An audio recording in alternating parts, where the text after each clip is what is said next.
안녕하십니까. 조갑제닷컴의 조성호 기자입니다.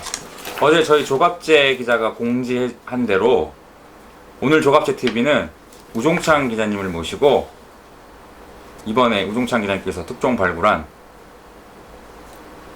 헌법재판소법 제51조와 관련한 내용을 들어보도록 하겠습니다. 선생님 나와주셔서 감사합니다. 더운 날씨에요. 네, 안녕하세요. 예.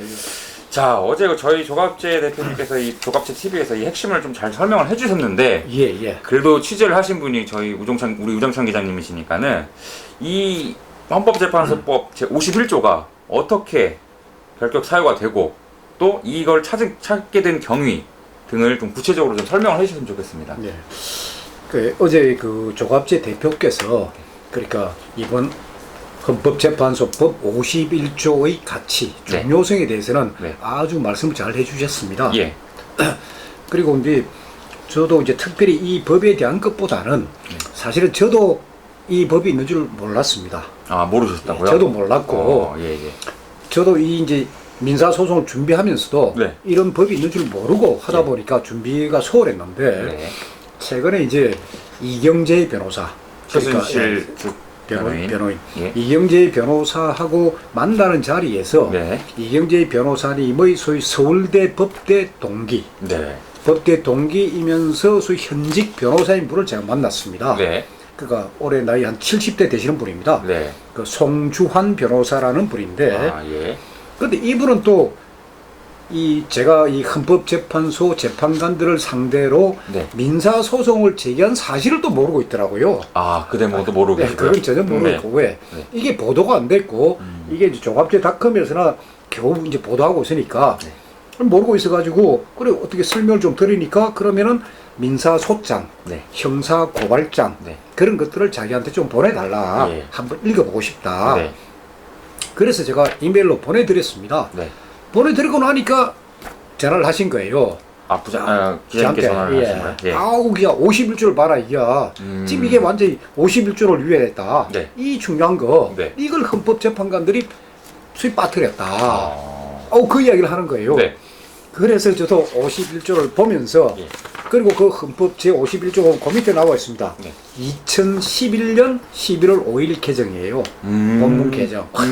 그러면 노무현 대통령 탄핵 이후에 이게 개정된 그런 법률 아니에요, 이게. 그걸 보면서, 그러니까 헌법재판관 8명이, 또 한두 명이 아니라 8명입니다. 8명이 전부 다가 51조를 몰랐다. 헌법재판소법 제50을 몰랐다. 그러면 직무유기가 되는 겁니다. 직무유기가 되는 거고. 그리고 알면서도 이 역사적인 파면 결정문에 어떤 법리적 판단을 안 했다. 알면서도 판단을 하지 않았다. 그럼 이게 이른바 직권남용입니다. 요즘 유행하는 직권남용. 직권남용죄입니다. 그러면 그 대목에서 제가 잠깐 의문이 하나 드는데요. 이 헌법재판소법 51조를 보면은 이런 내용입니다. 피청구인에 대한 탄핵심판 청구와 동일한 사유로 형사소송이 진행되고 있는 경우에는 재판부는 심판 절차를 정지할 수 있다. 그럼 정지할 수 있다라는 거는 그러니까 이게 여지가 있는 거 아닌가요? 의무 규정이 아니고 이건 임의 규정입니다. 임의로. 임의 규정이라고요? 그러니까 소위 말해서 정지해도 되고 안 해도 된다. 그런 의미는 있습니다. 그러나 이 부분을 판단을 해줘야죠. 판단을 해줘야 된다. 판단. 그러니까 판사라는 판자가 판단하는 사람이에요. 헌법재판소 재판관도 결국 판단을 하시는 분이에요. 판단을 해줘야죠. 51조가 있음에도 불구하고 우리는 이걸 배척하기로, 그러니까 이 파면 결정문에서는 배척하기로 할 수 있다라는 임의 규정이기 때문에 배척하기로 우리는 결정했다, 판단했다. 그렇게 한 줄 써주면 돼요. 파면 결정문에다가 한 줄 써주면 되는데, 그래서 제가 51조 이야기를 듣고 난 뒤에 이 헌법재판소 결정문하고 이게 노무현 대통령 탄핵 결정문입니다. 뭐 양을 보세요. 양 완 차이 나는데 이걸 꼼꼼히 다 읽었어요. 다시 한번 비교해서 읽어보니까 헌법재판소 소위 말해가지고 판단, 그러니까 일단 사건을 쓰고 그 다음에 이제 국회에서 주장을 쓰고 대통령 측에서 주장하는 걸 쓰고 그 다음에 판단을 합니다. 헌법재판관들이 판단하는데 판단의 근거 노무현 대통령 탄핵하고 똑같습니다. 심지어 네. 글자, 이 표현까지 똑같습니다. 이 51조와 관련된 부분이 네. 노무현 대통령 때도 네. 약간 있습니다. 그런데도 이 51조를 네. 새로 개정된 51조를 네. 여기에 한 줄도 언급을 안 했습니다. 그게 잘못되었다는 거죠. 예, 알겠습니다. 그러면은 말씀하신 대로 모르면 헌법재판관들 당시 몰랐으면 직무유기고 그렇죠. 직무유기를 안 했던 거죠. 그렇죠. 예. 알았는데 알면서도 일부러 외면했다, 묵살했다. 예. 알면서도 외면했다, 묵살했다면 그 사람들의 직권을 남용을 한 겁니다. 직권 남용이다. 그러니까 쉽게 말해서 이 헌법재판관이 하는 역할이 뭡니까? 헌법수호예요. 그렇죠. 그러니까 이 사람들은 헌법과 네. 그리고 헌법재판소의 존재가치, 네. 그 이유, 네. 이런 걸 부정한 거예요. 51조를 부정했기 때문에. 그렇죠. 알겠습니다. 그러면은 그 민사소송 얘기를 조금 해보겠습니다. 이게 지금 궁금해하시는 사람들이 많은데 8월 8일 날 한다면서요? 10시 10분에. 근데 일반인들 방청이 어떻게 되는지 그거에 대해서 좀 궁금해하는 저희 시청자분들이 많이 계신데 조금 안내를 좀 부탁드릴게요. 예. 지금 이제 그 서울중앙지법에 가면은 네. 서관, 서쪽 편으로 네. 가는 출입구에는 네. 대통령 재판, 이재용 부회장 재판, 네. 뭐 다른 예. 소위 그런 재판들이 열리고 있고 네. 이쪽은 동간입니다. 동쪽 출입구입니다. 네. 그러니까 서쪽 출입구는 거기 소위 말해가 엑스레이 설치되고 뭐 감시를 하고 하는데 이 동간은 그 정도로 기자들도 없고 조용한 데는 맞습니다만 이 565 이 법정이 네. 이 소법정입니다. 네. 그러니까 한 40명 정도 들어가면 꽉 차버립니다. 40명 정도. 예. 그러다 보니까 아니 솔직히 저도 모릅니다. 몇 분이 오실지는 저도 모르고 네. 법원도 모르는 거죠. 네. 법원도 예를 들어가지고 한 400명이 왔다. 네. 40명이 들어갈 수 있는 법정에 400명이 왔다. 그럼 법정도 통제를 해야 될 거 아닙니까? 그렇죠. 잘못 5층 전체가 마비가 되는데 다른 재판도 못하게 되죠. 네. 그러니까 지금 법원에서도 어떻게 할지 네. 그래서 저도 아침 10시지만은 아침 9시쯤 나가볼 생각이에요. 그럼 줄 막 길게 서 있으면은 네. 왜냐하면 누구나 다 들려보냈다가는 네. 5층 전체가 마비가 됩니다. 그렇죠. 그러니까 지난번에 그 김기춘 장관, 조윤선 장관 선고 때 그 대통령 재판한 밑에 법정 311호 법정에서 선고했는데 거기 법정도 자리가 40석입니다. 그러다 보니까 줄을 선 줄이 엄청나게 길어가지고 전 못 들어갔습니다. 아, 그래요? 통계를 하거든 못 들어가게. 법정이 어떻게 다 넣습니까? 그래서 저도 그날 어떻게 될지 아예 법원에서 뭐 방청권을 발부를 할지 그런 거 아직 모릅니다. 모르는데 근데 이 사건은 지금 기성 언론 소위 말해가지고 뭐 조중동이나 뭐 KBS나 MBC나 전혀 보도가 안 됐습니다. 보도가 안 됐기 때문에 이 사건은 뭐 아는 사람이 없을 거예요. 그러니까 관심 있는 분이나 오시면 자리는 충분하지 않을까 뭐 생각을 하고 있습니다. 그래도 원고 측이 지금 총 480명이잖아요. 이게 집단 소송인데 이 소장에 보면은 479명의 이름이 다 적혀 있습니다. 물론 주소하고 이름 다 빠져 있지만 이름 다 적혀 있습니다. 그러니까 근데 그분들 또 보면은 지방에 계시는 분이 많이 있습니다. 지방에 계시는 분들까지 올라오기는 힘들겠죠. 그러니까 서울 근교에 계시는 분들, 또 시간적 여유가 있으신 분들, 그런 분들 오셔가지고 이제 뭐 방청을 하시는 건데 일단 국가에서는 3명의 대리인을 선정이 되어 있습니다.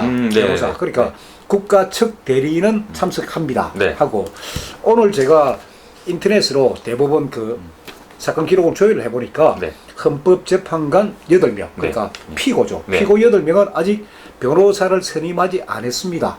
물론 이제 8월 8일까지 시간이 있죠. 그런데 그러면 헌법재판관 7분은 어쨌거나 지금 헌법재판소에 근무하고 계시니까 뭐 그중에 한 분이 대리해서 올 수도 있고 그런데 이제 피고 2, 이정미 전 헌법재판소 소장 권한대행 그분은 현재 고려대학교 석장 교수입니다.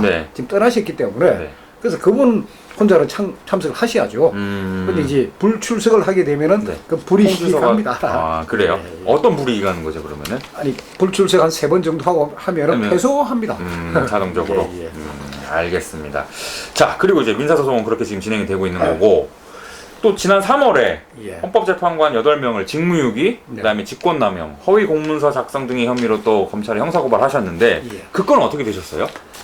자, 3월 달에 제가 3월 14일 날 고발을 하고 그리고 저도 기다리면서 빨리 이걸 처리를 안 하면은 담당 검사를 소위 말해가지고 직무유기로 제가 고소를 하려고 준비를 하고 있던 차에 검찰에서 네. 이 통지문이 날라왔습니다. 예. 자, 직무유기 각하, 직권남용 각하, 허위 공문서 작성 각하예요. 각하. 각하가 되면 어떻게 되는 건가요? 그러면? 혐의가 없으니까 네. 불기소 재판도 안 넘기고 혐의 없다. 그러니까 이게 죄가 안 된다. 이런 의미예요. 그렇다면은 저 검찰에서 각하란 근거가 뭐냐? 근거를 알아야 될 거 아닙니까? 근거를. 그래서 이제 서울중앙지검 제가 민원실로 갔습니다. 이게 이제 불기소했을 경우에 그 근거 서류를 신청하면 받아볼 수 있거든요. 또 가니까 민원실 직원 이야기가 이 사건은 지금 검찰 컴퓨터망에 떠 있질 않다. 아, 그래, 그럴 수가 있나요? 그러니까요. 아니 그러니까 민원인인가 신청하면은 컴퓨터망 보고 그걸 출력해가지고 주면 되는데 안 떠 있다 이거예요. 그럼 어떻게 된 거냐? 그러니까 자기도 모르겠다. 그래서 알아보고 연락을 주겠다. 그래서 그때가 제가 지난주 금요일입니다. 그래 가고 이제 토요일, 일요일, 월요일까지 기다려봐도 아무 연락이 없어요. 그리고 화요일 날 제가 연락을 이 담당 검사실에 직접 전화를 했습니다. 하셨어요? 직접 전화를 해가지고 이거 어떻게 된 거냐? 아니 당신네들이 불기소한 이유를 알려줘야 내가 다음 행동할 거 아니냐? 그래도 우리는 수사가 끝나서 기록 갖고 있지 않습니다예요. 그것도 조금 납득이 안 되는데요? 기록 갖고 있지 않습니다. 그거는 민원실에 가세요 이거예요. 그러니까 담당 검사실에는 민원실로 가라 그거. 민원실에서는 기록이 이 컴퓨터망에 전산망에 떠 있지 않다. 그러니까 못 준다. 그러니까 한참 시비가 붙었죠. 그걸 알아야 내가 어떻게 다음 행동할 거 아니냐. 그렇게 통화를 하고 나니까 그 다음날 바로 문자가 왔습니다. 서류 떼놨으니까 찾아가십시오. 그래서 제가 이제 가서 받았습니다. 이게 그거예요. 이게 받았는데 뭐라고 적혀있나요? 여기에도 딱 그거예요. 왜 각하를 했느냐 딱 이유는 그거예요. 위 탄핵 심판 결정이 법률이 정하고 있는 절차와 방법에 명백히 위배하였다고 볼 만한 자료도 없으므로 본건은 고발장 기재 자체로 범죄를 구성하지 아니하거나 인정되지 아니하는 경우에 해당하여 혐의 없음이 명백하다 이거예요. 그러니까 딱 검찰에서도 논리는 뭐냐? 절차와 방법, 소위 법률이 정하고 있는 절차와 방법을 소위 위반한 게 없다 이거예요. 그러니까 헌법재판소법 51조를 우리 찾은 거 아닙니까? 이게 항고의 근거를 댈 수 있는 거죠. 그러니까 고발을 하게 된 것도 결국 직무유기, 직권남용, 그리고 허위 공문서 작성이니까 아니 헌법재판소법 51조를 왜 일부러 숨겼느냐? 그랬다면은 그건 직무유기고 그걸 알면서도 외면했느냐, 은폐했느냐? 그럼 직권남용 아니냐? 그거를 해서 이제 중앙지검에서 일단 각하 처분이 내리면은 서울 고등검찰청에다가 항고를 할 수 있습니다. 항고를 하고 일단 그 절차는 그 지켜줘야 됩니다. 그래서 그 항고장은 제가 써낼 겁니다. 항고를 하고 그럼 거기서 역시 이것도 각하다 하면은 대검찰청에 항고를 할 수 있고 항고를 하거나 아니면은 재정신청 서울 고등법원에다가 법원에다가 재정 신청이 가능합니다. 그러면 검찰의 불기소 불기소 처분은 잘못됐으니까 법원에서 판단해 달라. 그래 되면은 형사 고발도 법원에 가서 재판이 될 가능성이 없지 않습니다. 그럼 결국에는 이 형사소송 내신 게 각하 처분이 됨으로써 아이러니하게도 이 헌법재판소법 51조를 찾게 된 계기가 된 거네요. 그렇죠. 그래서 준용하고 물론 그 자리에 찾았지만 이게 51조가 민사에도 도움이 되지만 형사소송에도 굉장히 도움이 되는 거죠. 알겠습니다. 그러니까 그것보다도 제가 이 민원실에 가서 서류 아니 불기소 처분을 했으면 그 고지 이유서라는 게 있습니다. 정식 명칭이 그걸 신청했는데도 컴퓨터에 안 떠 있다는 거예요. 그거는 조금 절차상 행정 절차상 납득이 안 되는 부분이긴 하네요. 알겠습니다. 그러면 이제 또 우리 시청자분들이 궁금해하시는 게 박근혜 대통령 재판 관계입니다. 지금 대통령 재판에서 제가 지난주까지 들어가 봤는데 일단 대통령 건강은 좋으십니다. 건강은. 그리고 얼굴도 소위 햇볕을 안 쬐서 그런지 얼굴은 아주 뽀얗고 다만 이제 그 휴정 시간에 잠시 걸을 때 왼쪽 손을 왼쪽 허리에 대고 허리가 아프고 이런 거는 있습니다. 그런데 아직도 뭐 강인한 모습을 그대로 이제 보여주고 계시고 그리고 또 하나 우리가 알아야 될 게 자, 왜 이래 재판을 대통령 변호인들이 질질 끄느냐 시간 벌게 하는 거 아니냐 하는 비판이 있는데 네. 자, 왜 재판이 이렇게 늦어지느냐 하면은 정인신문입니다. 그러면은 네. 정인이 100명입니다. 법 재판부에서 이제 정인이 100명, 그 중에 97명이 네. 검찰 측 정인입니다. 네.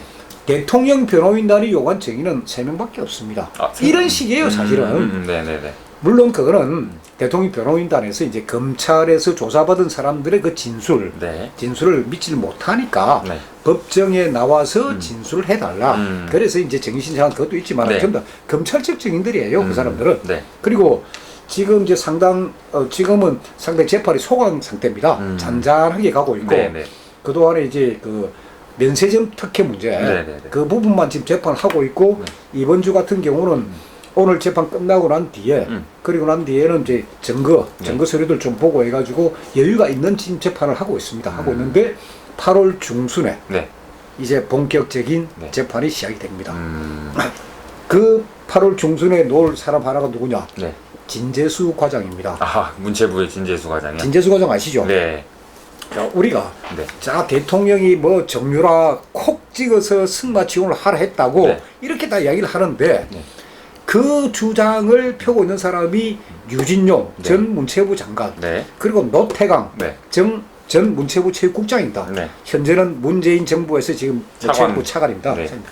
그럼 거기에 또 한 사람 노는 사람이 진재수 과장이에요. 네네네. 그런데 지금까지 진재수 과장은 전혀 지금 모습을 안 드러내고 있습니다. 그렇죠. 약간 진재수 베일에 과장. 가려져 네. 있는 느낌이에요. 그래서 저도 이 기록을 뒤졌죠. 네. 그래 제가 지금 현재 사실은 제가 이제 재판도 보면서 나머지 시간에는 네. 이 사건 전체를 제가 정리를 하고 있습니다. 쭉 정리를 하면서 글로서 네. 지금 정리를 하고 있습니다. 예. 하다 보니까 왜 진재수란 사람이 검찰에 조사받은 기록이 없을까? 네. 그래서 뒤졌죠. 네. 검찰에서 일물일답한 조서는 없는 대신에 네. 진재수 과장 본인이 자필로 A4 용지 자필로 네. 승마에 대한 네. 이걸 쫙 써놨습니다. 아, 그런데 기록을요? 그 내용이 소위 말해서 우리가 알고 있는 승마 네. 대통령이 뭐 특별하게 정유라 지원했다 전혀 다릅니다. 그 내용이 어떤가요, 그러면? 간략하게 소개를 해주신다면. 그러니까 네. 최초에 2013년 정부 출범 2013년 네. 6월 달에 네. 청와대 교문수석실 행정관이 네. 6월 초에 네. 처음으로 진재수 과장한테 전화가 왔었다. 그때 전한 내용은 뭐냐? 6월 초입니다. 네. 전한 내용은 아니 대통령기 승마대, 전국 승마대회가 왜 지방에서 열리느냐? 이게 서울 근교, 과천에도 있고 말이지, 서울 근 뚝섬도 있고 하는데 상주 그때 그거 얘기를 하는 건가요? 그렇죠. 왜 지방에서만 열리느냐? 네. 그거를 그 이유를 좀 알아보고 보고를 하고 네. 그러면서 이 대통령기 승마대회가 잘 진행되고 있게끔 그거 좀 신경 써라 네. 하는 게 최초의 지시입니다. 상주 승마 이런 게 아니고 그리고 상주라는 데가 네. 우리나라 국제 승마 도시입니다. 네. 상주가. 네. 그래서 주로 상주에 열리는 거예요. 네. 그래서 그거를 파악하기 위해서 진재수 과장이 네. 소위 과천에도 가고 네. 상주에도 출장 가고 네. 그러면서 이 전체를 쭉 보는 겁니다. 네. 소위 대통령이 정유라 2등으로 떨어졌다. 네. 승마대에서 네. 그 콕 집어서 판정이 뭐, 잘못되고 그거 했다. 네. 그거 조사하는 게 아닙니다. 그 내용이 아니었단 말이에요. 아니죠. 그래 되니까 검찰로서는 자기네들한테 불리한 내용 아닙니까? 자기네들한테 불리한 내용이니까 진재수 과장 자필 진술서 보고는 네. 그냥 가십시오. 아. 그리고 조서를 안 남긴 거예요. 그러다 보니까 변호사들도 못 찾고 그러다가 찾았습니다. 제가 찾아가 A4 5장인데 참 그걸 보면서 그동안이 언론에서 얼마나 허위 보도 특히 이 승마와 관련해 가지고 네. 지금 이재용 삼성전자 부회장 재판에서 승마 이야기 막 녹아가는데 그렇죠. 승마와 관련해서 알려진 내용들은 전부 다 허위 사실입니다. 허위 사실이다. 예. 네. 그리고 노태강 국장이 이야기한 저것도 네. 본인은 자기가 왜 다른 데로 좌천되었는지 그리고 대통령께서 어떤 부분에 대해 가지고 신경을 쓰고 계셨는지 그리고 자기를 좌천시킨 사람이 공직기강 비서관 종천 비서관이라는 거 네. 그걸 본인은 모르고 있는 거예요 지금 또 유진용 장관도 마찬가지고 그래서 그런 부분들을 제가 지금 쭉 정리를 하고 있습니다. 엄청나게 우리가 네. 속아왔던 겁니다 그게. 잘못 알고 있었던 부분들이 많다. 그리고 그 진재수 과장이 8월 중순에 법정에 섭니다. 처음으로. 네. 그래 되면 이제 승마 이야기. 그리고 오늘 제가 이제 그 김기춘, 조윤선 장관 네. 그 판결문을 오늘 제가 입수를 했습니다. 그동안에 이제 대충 그러니까 골자 네. 그러니까 선고 내용은 언론을 통해 가지고 좀 알려져 있는데 판결문이 장장 네. A4 용지로 248장입니다. 아, 그렇게 방대한 분량에 네. 뭐가 담겨 있는 거예요, 도대체? 헌법재판소 결정문이 이게 네. 90장인데 이게보다도 2배 발해요. 네. 그러니까 거기에 보면은 그러니까 일단 기본적으로 사실관계. 네. 그 다음에 소위 검찰 측 주장. 네. 검찰은 이런 범죄가 있고 이게 증거다. 검찰 측 주장. 네. 그다음 피고인 측 주장. 그 다음에 재판부의 판단입니다. 네. 자, 재판부는 이렇게 판단하게 쫙 놓는 거예요. 그렇죠. 248장이면 엄청난 양입니다. 자, 다 못 읽었습니다. 네. 못 읽었는데 네. 지금 대충 이야기 듣기로 거기에 네. 승마 부분은 알려진 거하고 완전히 다르게 되어 있다. 그럼 이제 네. 조금씩 네. 이제 재판을 통해서 조금씩 진실이 드러나고 있는 거예요. 이제 네네네. 그러면서 제가 또 하나 놀랬던 게 네. 우리 국민들이 제일 이 최순실 사건에서 제일 놀랬던 게 사실은 한겨레 신문 보도입니다. 그렇죠. 한겨레 신문에서 최순실이가 소위 매일 밤마다 정호성 비서관이 30cm 두께의 청와대 자료를 최순실 책상 위에 올려놨다. 그렇죠. 그걸 비서실세더라고 보면서 회의를 했다. 네. 국정농단을 했다. 심지어 개성공단 폐쇄도 최순실의 작품이다. 네. 그게 한겨레 신문 기사입니다. 태블릿 PC보다도 그 기사를 보면서 전 국민들이 야, 참 이럴 수가 있느냐. 그렇죠. 완전히 믿어버린 거예요. 그러면 한겨레 신문이 그 기사의 보도의 근거가 뭐냐? 네. 그건 기사에도 나오는데 이승환이라는 사람의 소위 인터뷰예요. 이승환. 그렇죠. 이승환은 누구냐? 미르재단 초대 사무총장이에요. 네. 이승환이라는 사람. 네. 근데 이승환이라는 사람의 인터뷰를 통해가 그 사람이 이렇게 주장을 했다 해가지고 그 발언을 소개한 건데 네.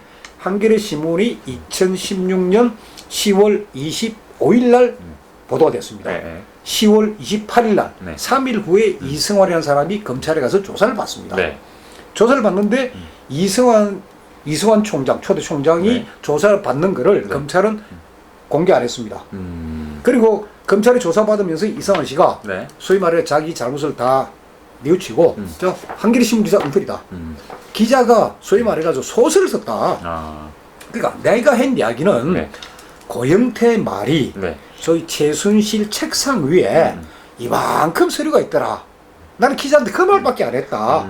그런데 기자가 그 서류는 소위 말해가지고 국정 소위 자료고 그럼 그 서류가 최순실 책상 위에 어떻게 올라와 있을까? 매일 밤마다 정호성 비서관이 가져다 주었다. 그렇죠. 그렇게 알고 이런 있나요? 소설로 썼다는 거예요. 이승환 씨가 그러니까 네. 그 검찰 진술 조서를 제가 다시 쫙 읽었습니다. 네. 이승환 씨는 그러니까 한겨레 기자가 어느 정도 거짓말 기사를 썼는지를 조목조목 다 설명을 합니다. 이성환 씨가요. 이승환 씨가 쫙 설명 다 합니다. 네. 자, 그게 보도가 되었더라면은 10월 28일 날 검찰 조사를 받았으니까 네. 그게 보도가 되었더라면은 한겨레 신문 기자 엉터리죠. 그럼 그렇죠. 국민들이 정신을 차리죠. 아, 네. 저 정도는 아니었구나. 하는데 그 한겨레 신문 기사 때문에 비선실세, 네. 팔선녀 모임, 네. 개성공단 폐쇄. 지금 또 개성공단 폐쇄도 최순실 작품이라는 거 아닙니까? 전혀 아닙니다. 그게. 그렇다고 한겨레 신문은 당연히 정정기사를 내야죠. 자, 그런 것도 있고 그 다음에 또 하나. 네. 자, 고영태가 네. 왜 최순실과 결별을 하면서 허위 폭로를 하게 되었느냐. 저도 그 부분이 궁금해가 계속 추적을 했습니다. 네. 드디어 알았습니다. 그러니까 우리가 주목해야 될 게 이 사건 터지는 게 2016년 네. 8월달, 9월달, 10월달 이때부터 팍 불이 붙습니다. 네. 그런데 2016년 8월 19일 날 한강 둔치에서 소위 고영태, 최순실, 이승환, 거기에 유상영 이 네 사람이 만나가 밀담을 하게 됩니다. 네. 이 밀담을 주선한 게 고영태입니다. 그럼 고영태는 그 당시 어떤 상황이었느냐? 네. 그게 이제 구속된 고영태의 소위 말해가지고 공소장에 나옵니다. 네. 자, 주식 사기 8천만 원, 네. 그리고 뭐 사설 경마장 개설, 뭐 이 정도로 우리가 알고 있는데 네. 제가 그 내용을 다 파악을 했습니다. 네. 그러니까 소위 어느 중소기업 사장한테 네. 주식을 주식 투자를 해가지고 내가 소위 더블로 이익을 보게 해주겠다 해가지고 8천만 원을 빌린 겁니다. 그 빌린 시점이 2015년 11월 달입니다. 11월 달이요? 11월 달에 빌렸습니다. 자, 그런데 한 5개월이 지나도록 원금도 안 돌려줘, 이자도 안 줘. 네. 그러니까 이 중소기업 사장이 2016년 4월 달에 고영태를 서울 강남경찰서에 고소를 합니다. 주식 사기로. 자, 4월 달에 고소를 합니다. 자, 이 무렵에 고영태가 돈을 벌려고 소위 사슬 경마장, 경기도 포천 쪽에는 사슬 경마장에다가 1억을 투자를 합니다. 그 1억은 누구 돈이냐? 자, 이름 밝히긴 뭐하지만은 강남의 사채전주 최공공씨 그 사람으로부터 이제 1억을 빌려가 이자가 월 5부입니다. 빌려가 사슬 경마장에 소위 말해 집어넣었다가 다 날렸습니다. 고스란히. 그리고 그 무렵에 고영태 형이 있습니다. 고영 X라는 분인데 그분이 은행에서 대출 몇 천만 원을 받았습니다. 그 돈도 고영태 씨가 그 돈 내가 돈 굴려주겠다 해가지고 그 돈도 들고 가가지고 사슬 경마장에 날렸습니다. 자, 그러면은 형님 은행 대출금 이자 갚아야죠. 자, 강남 사채전주 사채 이자 물어야죠. 경제적으로 굉장히 그리고 쪼들 때문에 강남 경찰서에서는 수시로 자, 고소를 당했으니까 부르고 있으니까 가야죠. 그러면 주식 사기를 풀려면 어쩌거나 8천만 원을 돌려줘야 쟤는 되지만은 감옥을 안 가죠. 그러면은 그런 시점이었습니다. 그래서 8월 19일 날 한강둔치에서 최순실 씨를 만나가지고 소위 돈 내라를 한 거예요. 세 가지로. 그래서 한미약품에 받을 거 30억 5천만 원 대신 받아달라. 최순실 못하겠다. 이성환 씨가 강원도 인제에 좋은 땅이 있는데 5개 사달라. 그래 최순실 그것도 내가 못한다. 이성환 씨가 소위 미르재단 사무총장 한 7개월 만에 갑자기 잘렸는데 퇴직금 5억만 달라. 그러니까 최순실 아니 내가 미르재단하고 무슨 관계 있느냐. 내가 왜 당신 퇴직금 주느냐. 근데 이쯤에서 궁금증이 하나 드는 게 있는데 과연 최순실이라는 사람이 그렇게 힘이 없고 뭐 그러니까 힘이 있었기 때문에 이 고영태나 이성환 이 사람들이 그 주변에서 지금 말씀하신 것처럼 돈 관계가 오고 간 게 아닐까요? 그러니까 그건 전혀 아니라고 보시나요? 그렇죠. 고영태를 그 최순실이라는 사람 제가 활동 무대를 요번에 쫙 봤는데 최순실이라는 사람은 미르재단 사무실에도 간 적 없고 K스포츠재단 사무실에도 간 적은 없어요. 그러면 이 사람 주로 간 데는 어디냐? 테스타로사 카페예요. 테스타로사 카페에서 이제 테스타로사 카페가 최순실 씨의 거주지. 이게 미승빌딩 6층 7층은 본인 거주하니까 그 거주지에 가깝습니다. 그 가가 커피 마시고 사람들 만나는 거예요. 거기에 차은택 감독이 자 친구들 끌고 오고 그 와가지고 뭐 소위 말해가 그 한식의 뭐 세계화 뭐 이런 이야기 주고받은 거예요. 재단에 개입한 게 아니고. 그리고 헌법재판소 이 파면 결정문에도 보면은 최순실이가 소위 말해가지고 미르재단 사무실 그것까지 지가 임대했다. 사무실까지 선정해 했다. 김성현이라고 있습니다. 김성현 미르재단 사무부총장입니다. 이생활을 대리해가지고 한 사람이에요. 그 사람 진술서를 제가 다시 봤거든요. 보니까 2015년 10월 24일 자기가 미르재단 사무실 임대 계약서를 자기가 썼다. 그리고 자기와 같이 있던 사람은 정경련의 부동산 전문 어느 과장이다. 그래서 임대 보증금 얼마를 내고 얼마를 냈다. 그리고 임대 계약서에 김성현 이름이 다 나옵니다. 그래요. 그러니까 최순실은 이 재단하고는 문서상으로도 그렇고 아무것도 관련이 없는 거다. 그러니까 그런 것들을 헌법재판소 재판관들은 제대로 몰랐던 거고 기록도 안 봤던 거고 그래서 이제 재판이 진행이 되고 있기 때문에 그리고 저도 이제 다시 기록을 보니까 제가 놓친 부분도 많고 이제 바로 잡아야 줘야 될 부분 그러니까 우리가 부분을 볼 게 아니고 진짜 왜 고영태와 왜 이성환이가 이 허위 폭로를 하게 됐고 한강둔치에서 무슨 일이 있었고 그리고 미르재단은 어떻게 설립됐고 그럼 안종범 수석의 역할은 뭐고 이성철 부회장의 역할은 뭐고 차은택의 역할은 무엇이며 그리고 K스포츠재단은 어떻고 왜 삼성이 승마 지원을 하게 되었고 그러면서 박원호 전 대한승마협회 전무 박원호의 위치는 무엇이고 이걸 다 보여줘야 결국 국민들이 이 사건의 전체를 알 거 아닙니까? 그렇죠. 지금 제가 지금 그 작업을 좀 하고 있습니다. 아, 고생이 많으시겠네요. 한 가지만 더 여쭤보겠습니다. 예. 자, 이제 대통령 재판하고 또 이제 쟁점이 되는 게 이재용 삼성전자 부회장의 재판인데요. 예.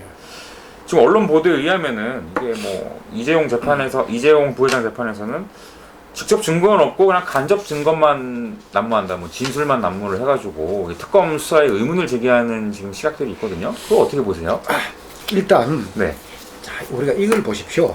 자, 그동안에 예를 들어 김기춘 실장, 예를 들어 우병우 민정수석, 그리고 심지어 대통령까지 안종범 수석까지 저희 재판을 받고 막 했을 때 네. 모든 기성 언론의 보도가 뭡니까?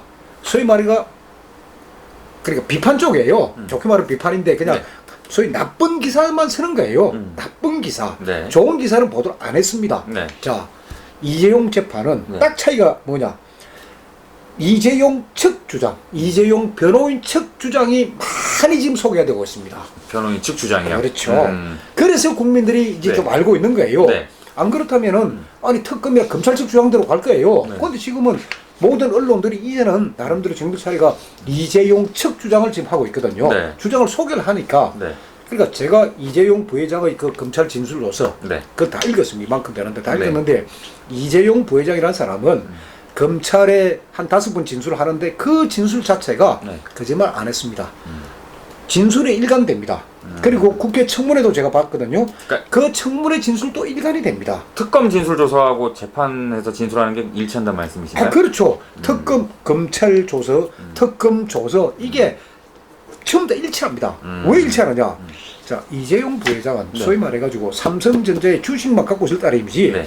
삼성전자나 삼성그룹의 모든 이런 미래 전략실에서 다 합니다. 제일 정점은 이건 회장, 네. 그 밑이 최지성 부회장, 네. 그 밑에 장충기 사장 네. 이렇게 쫙 내려갑니다. 이재용 회장 그 결재건자가 아닙니다. 그리고 최지성 실장이나 장충기 차장 같은 경우에 네. 그분들은 아버지의 소위 말하면 사람들입니다. 그렇죠. 자기보다 나이가 많은 그런 아버지의 사람들한테 이거 보고 하세요, 저거 보고 하세요 할 위치가 아니죠. 모르는 게 당연한 거예요. 네. 그런데 그동안 기성 언론은 말이지 감추고 있다 말이지 부인한다 하지만 그게 아닙니다. 그 내용이 검찰 조서, 특검 조서 쭉 다루는데 일관되게 그리고 모를 수밖에 없는 확실하게 네. 우리가 그 읽어보면 아 이거 맞다 다 알 수 있는 거예요. 지금 그 주장을 처음으로 이제 공개가 돼서 그렇지. 왜냐면 그동안에 이재용 부회장이 직접 정언한 건 없고 이번이 이제 마지막 신문이니까 검찰 신문, 변호인 반대 신문, 그 다음에 구형, 그 다음에 최후 진술이에요. 변호인의 최후 변론, 그리고 선고입니다. 그러니까 이제는 그 부분들을 어떻게 이렇게 이야기하면 뭐하지만은 그렇게 삼성전자의 힘이죠. 삼성전자의 힘 때문에 대한민국 언론들이 이제 정확하게 그리고 법정에 있었던 일을 제대로만 써주면 되는 거예요. 근데 한 가지 궁금한 거는 진짜 그 삼성그룹 전체의 그 승계를 차원에서 네. 정유라를 지원해 준 거는 아니라고 보시는 건가요? 전혀 아니죠. 이재용 부회장이 국회 청문회에 가서 그 이야기까지 하지 않았습니까? 진짜 능력 있는 사람은 나는 전문 경영인에게 맡기겠다. 네. 그게 이재용 부회장의 솔직한 생각이에요. 그리고 최지성 실장도 그제 재판에서 이야기했지만 아니 부회장에서 회장되는 거 이건 아무것도 아니다 이거예요. 다만 주식 삼성전자의 주식은 누가 갖고 있습니까? 대한민국 국민들이 갖고 있고 전 세계가 갖고 그렇죠. 있습니다. 네. 이건희 회장이나 이재용 부회장이 갖고 있는 거는 10%가 안 됩니다. 네. 다만 그분들이 네. 위탁 경영, 그 주주를 대신해서 하는데 그동안에 이건희 회장의 반도체 전략 그리고 나름대로의 경영 전략이 먹힌 거예요. 먹혔기 때문에 지금 삼성전자가 주가가 올라가고 세계적인 기업이 된 거예요. 네네네. 그러니까 그분에게 경영을 맡긴 겁니다. 자, 이재용 부회장 보세요. 이재용 부회장도 나름대로 지금 사업 아이디어를 내고 있고 하는데 본인 또 아직 나이도 젊고 하니까 경험이 더 필요하니까 굳이 자기가 뭐 회장 승계가 할 필요 뭐 있습니까? 그렇겠네요. 예. 그러면은 8월 한 7일인가 9일 날 이제 이재용 부회장의 1심 선고가 나오죠? 아니죠. 7일 아니면 9일 날이 이제 결심. 그날은 소위 말해가지고 이제 그렇죠. 검사가 구형을 하고. 그렇죠. 검사 구형하고. 구형하고 예. 피고인이 최후 진술을 하고 그다음에 변호인이 네. 최후 변론을 하고 그리고 2, 3주 후에 네. 그래서 8월 27일 날이 네. 이재용 부회장의 구속 만기일입니다. 그러면은 그 며칠 전 네. 그러니까 8월 아마 24일쯤 네. 선고가 나오지 않겠느냐 그렇게 예측하고 있습니다. 그러면은 여기서 이재용 부회장이 지금 적용받는 혐의가 뇌물공여죄인데 예. 이게 무너지면은 박근혜 대통령에게 적용된 뇌물죄도 결국 무너지게 되는 거 아닌가요? 그렇게 될 가능성이 지금 네. 뇌물죄뿐만 아니고 네. 지금 이 직권남용죄라는 게 네. 이게 너무너무 남발되고 있습니다. 좀 포괄적이죠 이게. 그렇죠. 네. 뇌물죄는 소위 말해 공무원에 해당되는 범죄입니다. 네. 뇌물죄는 네. 최순실 공무원입니까? 최순실은 뇌물죄 안 됩니다. 자, 직권남용죄. 네. 직권남 권력행사만. 직권이 있어야 남용을 할 거 아닙니까? 김기춘 씨 비서실장? 아니 대통령 비서실장이 무슨 직권이 있습니까? 장관 바꿀 권한이 있습니까? 수석 비서관 바꿀 권한이 있습니까? 직권도 없는 사람이에요. 그럼 무슨 권한 남용을 해요? 그러니까 검찰이 딱 하는 게 직권 남용에다가 강요를 붙여놔야 되니까 강요. 그럼 강요는 폭언이나 협박이 있어야 됩니다. 아니 나이 70 다 된 김기춘 실장이 어떻게 욕을 해가면서 말이지 요진용 장관 뭐 이 XX야 어떻게 못하죠 우리가. 그러니까 지금 검찰이 네. 소위 뇌물, 다음 직권 남용 권리행사 방해 강요에 다뤄놨는데 네. 제가 볼 때는 소위 말해가지고 2심 가면은 검찰이 거의 공소장 다 바꿔야 됩니다. 그 죄 자체가 성립이 안 돼. 지금 이 제 견해가 아니고 네. 변호사들 의견입니다. 그러니까 최순실을 굳이 네. 감옥에 집어넣고 싶다면 네. 이재용 부회장을 굳이 감옥에 집어넣고 싶다면 네. 다른 죄를 적용해야지 뇌물이나 이게 아니라는 이야기죠. 예, 알겠습니다.